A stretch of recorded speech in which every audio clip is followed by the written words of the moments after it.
Hola, ¿qué tal? Yo soy Pachi y estas han sido mis lecturas de marzo.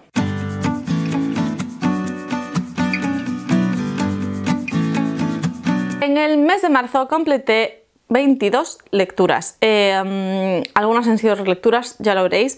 Pero bueno, vamos a empezar como siempre, de las que menos me han gustado a la que más. Empezamos con 2,5, con un relato de Sherlyn Kerion dentro de la saga de Cazadores Oscuros. Se llama Segundas Oportunidades, y aquí conocemos por fin a un personaje que yo creo que va a ser clave más adelante dentro del mundo de Cazadores Oscuros. No os voy a decir cuál, por si se puede considerar spoiler, pero bueno, ¿por qué leí 2,5 estrellas? Pues porque es un relato muy cortito, tiene como 7 páginas o algo así, entonces me parece que sería demasiado darle más.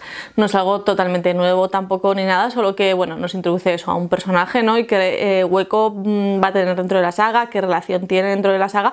Es un personaje que yo ya había escuchado su nombre en diversos canales y tal que leen Cazadores Oscuros, así que bueno, ha estado bien leerlo. Se supone que por orden de lectura, por donde vamos, teníamos que leerlo en ese momento y bueno, ya está leído.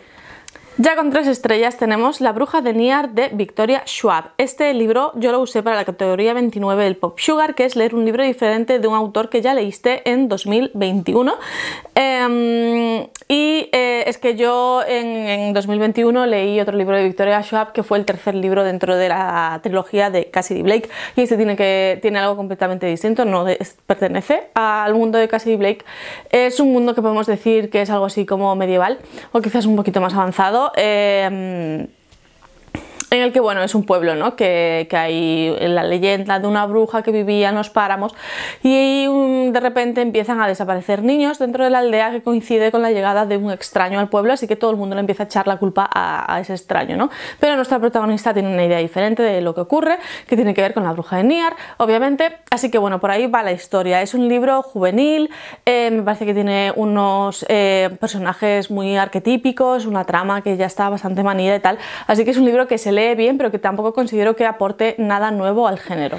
Luego tenemos La viuda de Fiona Barton. Este libro lo usé para la casilla 25 del Pop Sugar, que es leer un libro sobre un secreto.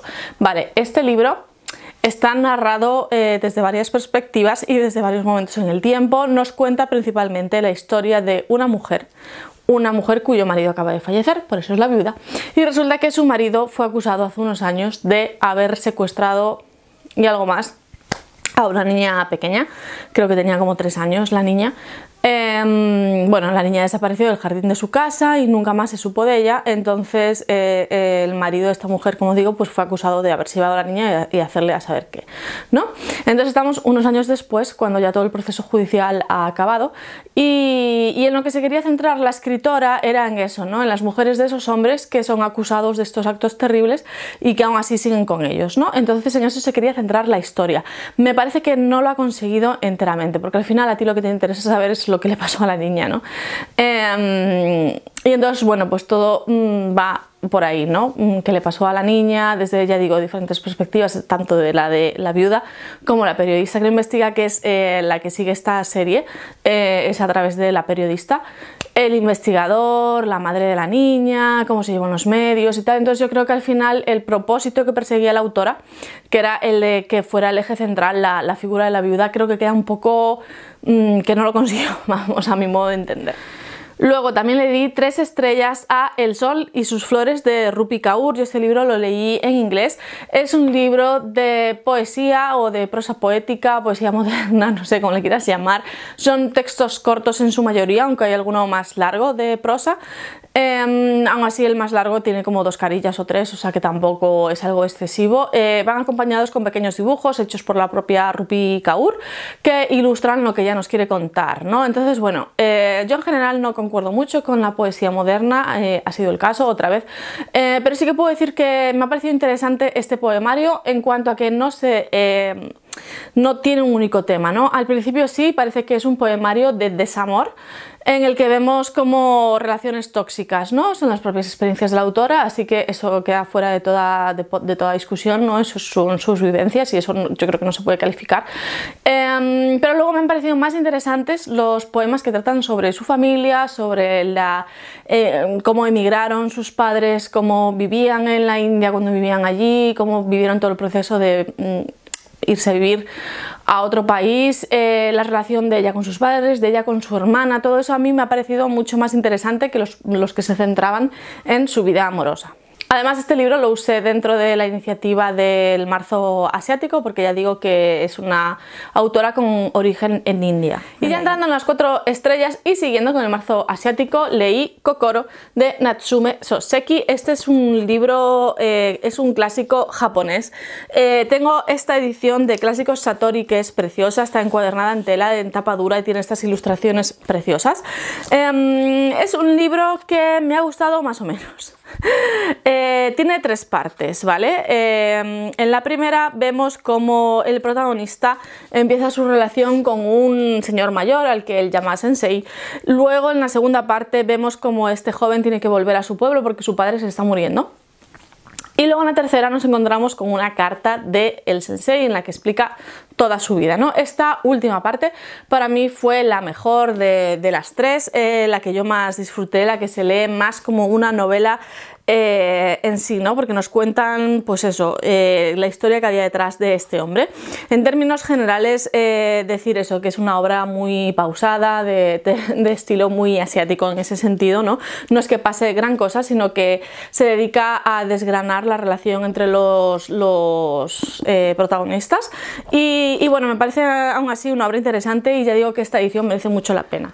Después escuché en audiolibro En el bosque bajo los cerezos en flor de Ango Sakaguchi, que son también unos relatos clásicos japoneses. Son relatos de fantasmas, espíritus y eso, son 3. Y tengo que decir que el primero, que es el que le da título a la obra en sí, a todo el libro, fue el que más me gustó a mí personalmente. Es el que tiene que ver, pues eso, ¿no? Con los cerezos en flor, que se dice que si te cogía la noche bajo los cerezos en flor, pues algo malo te iba a pasar. Y no sé, en general pues me gusta conocer estos cuentos de otra cultura, ¿no? Porque estamos muy acostumbrados a los cuentos occidentales. Después leí Chicas de papel y fuego de Natasha Engan. Este libro, aparte para el Marzo Asiático, lo usé para la casilla 39 el Pop Sugar, que es leer un libro de voces propias de ciencia ficción o fantasía. Es el primero de, creo que, una trilogía de fantasía asiática, en el que, bueno, nos encontramos un mundo dominado por un rey demonio, que es el supremo de todos. Luego hay demonios como él, que son demonios totales. Luego están los humanos y luego en el intermedio hay como una mezcla, ¿no? Los que son mezcla de demonios y humanos. Entonces nosotros seguimos la historia de una chica que es elegida para ser la concubina de ese dios demonio. Decir que estos demonios son animales todos. Entonces, por ejemplo, eso, el rey es un toro, ¿no? Y entonces tengo que decir que hay escenas en las que se habla de sexo entre estos animales y humanos y a mí me dio un poco de repelús. A lo mejor soy yo demasiado sensible, no lo sé, y quizás a vosotros no os pasaría, pero bueno, os digo que a mí sí me pasó eso. Pero bueno, dentro de lo demás es un libro que sí que tiene muchos clichés, pero aún así a mí me pareció un libro muy interesante, me enganchó, lo seguí leyendo y de hecho quiero cogerme la segunda parte que ya está para el Kindle. Escuché en audiolibro La psicóloga de Hélène Flot, no sé cómo se pronuncia realmente porque es una escritora, no sé si finlandesa o por ahí nórdico. Es un thriller en el que una psicóloga es la protagonista, su marido desaparece en un fin de semana que se supone que iba a ir con unos amigos a una cabaña y desaparece.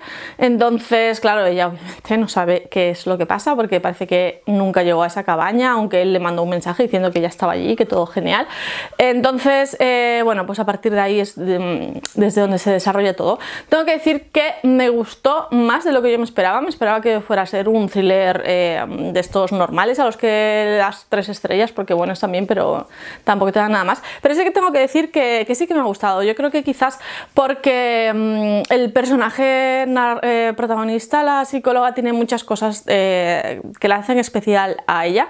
Estamos acostumbrados a ver a protagonistas de este tipo en plan de que les ha pasado algo malo y entonces son alcohólicos y no sé qué, y esta, bueno, pues le han pasado cosas malas en su vida, pero ella ha seguido adelante, tiene una vida funcional, está felizmente casada y todo el rollo. Entonces, bueno, es como bien, ¿no? Te pueden pasar cosas malas y tú luego seguir con una vida normal.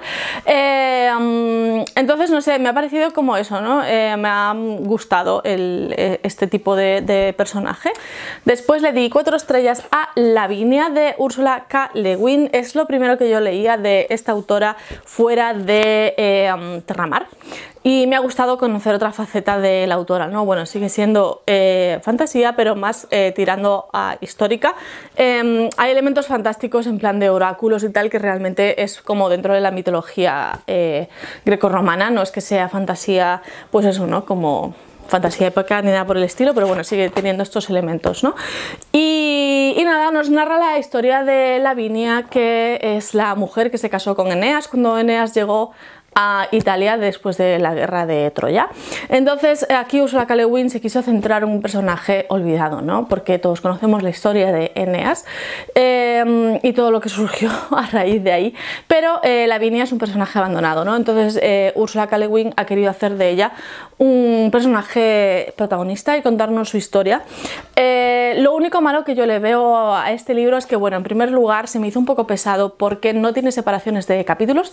El libro se empieza a narrar y sigue, no hay ningún corte, ¿no? Entonces eso a mí se me hizo un poquito pesado, ¿no? Que no haya división de capítulos, porque es como que tú misma no sabes dónde parar de leer para hacer un descanso. Y después lo malo que yo le veo es que esto se centra mucho en la historia de Lavinia. O sea, a ver, conocemos algo de su infancia, se pasa más o menos rápido, hasta el momento que llega Eneas. Luego tenemos el momento de aquí ha llegado Eneas, esto es lo que pasa cuando llega Eneas, y un poquito de lo que pasa después, ¿no? Del matrimonio con Eneas. Entonces me parece que, a pesar de que la intención era buena de poner a Lavinia como personaje principal, realmente sí se hace. Creo que igualmente se centra en su relación con Eneas, o por lo menos no tanto su relación personal con Eneas, no es una historia romántica para nada, sino que se centra en lo que le ocurre a Lavinia a partir de Eneas, ¿no? Entonces, bueno, me parece que está bien, pero que me hubiera gustado conocer un poquito más el cosa. También escuché en audiolibro 10 lecciones para dar caza a un lord y que te adore, de Sarah Macmillan. Es el segundo libro dentro de la trilogía de los números de esta autora. Me ha gustado bastante este libro, pero tengo que decir que me ha gustado menos que el primero, el de 9 lecciones para cazar a un lord. No sé, el de 9 lecciones. O no, 9 reglas que romper, perdón. Y eso me ha gustado un poquito menos, quizás porque yo estoy ahora en un momento sensible y me han hecho sufrir un poquito los protagonistas, ¿vale? Porque se hacen un poco de daño mutuamente y a ver, a priori me gusta la dinámica que hay entre ellos. Me parece que el personaje femenino está muy bien hecho, que es un personaje fuerte, con carácter, que toma sus propias decisiones, que se vale por sí misma. Me parece que está bien hecho, ¿vale? Pero ya digo que me hicieron sufrir un poquillo y el final me pareció un poco triste, así que por eso no se lleva las 5 estrellas. También le di 4 estrellas a Gallant de Victoria Schwab. Este libro lo he usado para la casilla número 1 del Pop Sugar, que es leer un libro publicado en 2022, y es que este libro ha sido publicado este año tanto en España la traducción como en Estados Unidos la versión original, así que por eso he querido usar este libro. A ver, este libro trata de una chica huérfana que además es muda, cosa que me ha gustado, ¿no? Ver un personaje con dificultades, ¿no? Que igualmente es personaje de protagonista. Y a ver, ella es huérfana, ¿vale? Pero de repente llega al internado una carta que la reclama porque dice una persona que dice que es su tío y le pide que vaya a su casa, ¿no? Que vuelva a la casa familiar, que es Gallant. Entonces, bueno, ya que se va a ella, y en esa casa, ya en cuanto llegas tú ves que pasa algo raro, ¿vale? Solo están actualmente allí 2 personas del servicio y su primo. Se entera de que su tío ha fallecido hace años, con lo cual a saber cómo ha llegado esa carta al orfanato. Y bueno, es una historia de fantasía, de la lucha del bien contra el mal, podemos decir. Me ha gustado el ambiente de casa victoriana, de estas sobre la que, no, una casa embrujada, una familia sobre la que hay una maldición, todo eso está presente en este libro y todos esos elementos me han gustado, pero sí que tengo que decir que, bueno, es un libro que se lee muy bien, que me ha gustado mucho. Ya digo que le he dado 4 estrellas, pero no llega a las 5 estrellas porque no tiene. Y retomando el marzo asiático, leí en lectura conjunta dentro de Literarian Battle Royale de Koushun Takami. Este libro lo conoce de todo el mundo, ¿no? Ya por en torno a finales del siglo XX, principios del XXI, salió este libro que en su momento fue muy rompedor, la película también, en la que nos encontramos un mundo, a ver, que no es el que conocemos actualmente. Entonces, aquí anualmente se selecciona una clase, o varias clases realmente, una clase de un curso que los llevan a un sitio para matarse entre ellos y al final solo puede vivir uno. Sí, aquí se inspiró Susan Collins para para los Juegos del Hambre. Pero el origen es este, ¿vale? Entonces nos encontramos en una historia gore, hay escenas muy fuertes de críos matándose mutuamente, pero tiene algo más, ¿no? De hecho, yo he dudado mucho si ponerle 4 o 5 estrellas a este libro, de hecho creo que se quedaría más bien en 4,5.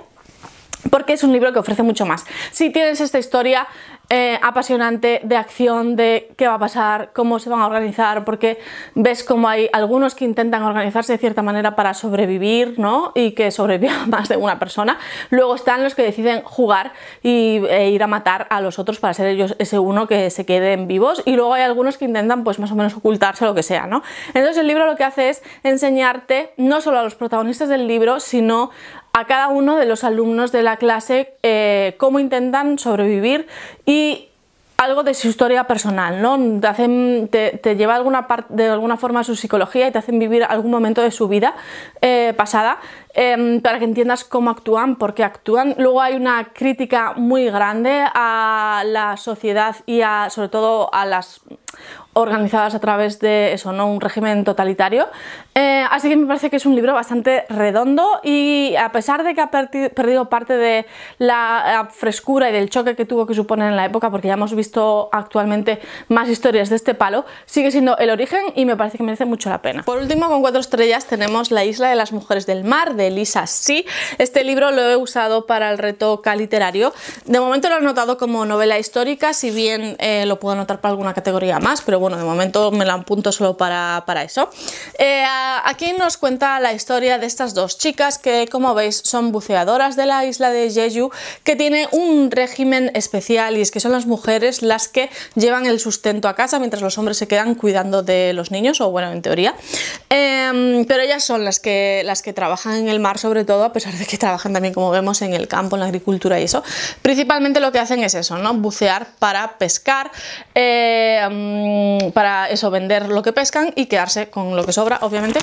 Entonces me ha gustado mucho conocer ese sistema, ¿no? Porque es algo que yo no conocía, es un régimen de vida protegido por la UNESCO y esa parte me ha parecido muy interesante, ¿no? Entonces vemos la historia de ellas, que son dos amigas, que son pequeñas, y estamos en una época previa a la Segunda Guerra Mundial, cuando Corea era una colonia de Japón. Los coreanos vivían en condiciones muy malas, aún en su propia tierra.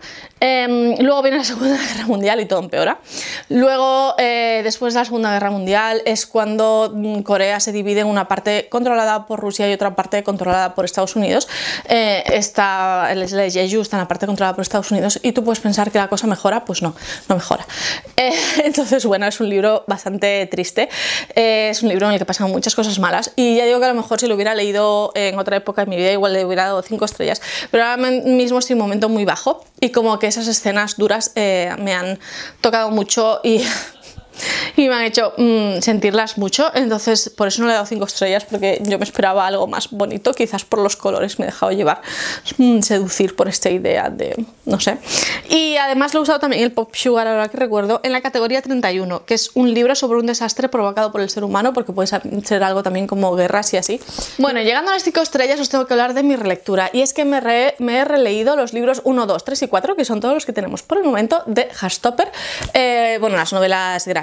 Y es que como ahora este mes va a salir el 22, creo, de abril, va a salir la serie de Heartstopper, me he querido releer el primero y ya me releí el primero y no me pude evitar y me fui a por los demás. No sé qué esperáis, si no habéis leído estas novelas gráficas, porque es que son muy cookies y además de ser muy cookies tratan muchos temas importantes, ¿no? Que tienen que ver eso con la adolescencia, con la propia personalidad, con la identidad sexual, también con trastornos de la alimentación, relaciones padres-hijos, no sé. Trata muchos temas aquí donde lo veis, a pesar de eso, de que sobre todo se resalta lo cookie que es, porque lo es mucho. Aquí tenemos Cada corazón un umbral y ahí abajo Entre raíces y huesos de Seanan McGuire.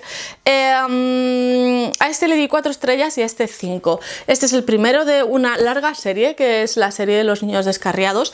Este es el segundo y ahora han publicado el tercero y el cuarto. Yo me los acabo de comprar, o sea, bueno, vienen en un solo tomo, el 3 y el 4. Y entonces, antes de leerme el 3 y el 4, me quería releer los dos primeros, que me gustaron mucho. Sobre todo, ya digo que el segundo es mi favorito de momento. Ahora, cuando me lea el 3 y el 4, os diré si también me gustan los otros dos lo mismo que estos. Pero bueno, ya os digo que esto ha sido una relectura y que la he disfrutado muchísimo. A ver, además, Cada corazón un umbral lo he usado para la categoría 27 del Pop Sugar, que es leer un libro ganador del premio Hugo. Y ahí abajo, Entre raíces y huesos, lo he usado para la categoría 40, que es que escojas una categoría tuya favorita del Pop Sugar del año pasado. Y entonces yo he usado la de releer uno de tus favoritos, y es que este libro ya os digo que me encanta. Bueno, no os he dicho de qué van. Os digo de qué va el primero, ¿vale? Va de un mundo en el que, bueno, es nuestro mundo, ¿no? ¿Qué pasa? Que ¿sabéis cuando Alicia cae por el agujero y va todo el mundo a ver las maravillas y luego vuelve? Bueno, pues este libro es qué pasa con esos niños que viajan a otro mundo fantástico, viven 1000 aventuras y luego vuelven a sus vidas normales, ¿no? ¿Son capaces de adaptarse? ¿Sí? ¿No? Bueno, pues eso va de aquí, ¿no? Estos niños no se adaptan, quieren volver al mundo del que se han salido, ¿no? Ese mundo fantástico. Entonces están atrapados en nuestro mundo real y no son capaces de adaptarse, su familia no les cree. Entonces van a esta institución, a este colegio que los acoge para adaptarse, en teoría, a volver al mundo real, ¿no? Entonces aquí encontramos pues chicos que han venido de diferentes mundos, ¿no? Hay un asesinato en este colegio y a partir de ahí todo lo demás. Después le di 5 estrellas al último libro que leí para el marzo asiático, que fue Sobre el dragón del abismo de Izumi Kyoka. Digo que lo leí, pero en realidad lo escuché en audiolibro.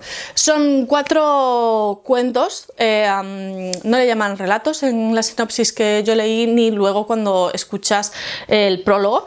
Le llaman cuentos, ¿no? Son cuentos fantásticos, clásicos japoneses, son 4, y la mayoría de los que escribió este escritor parece ser que los basó desde la perspectiva de un niño. Aquí encontramos, creo que son 2 desde la perspectiva de un niño y 2 desde la perspectiva adulta.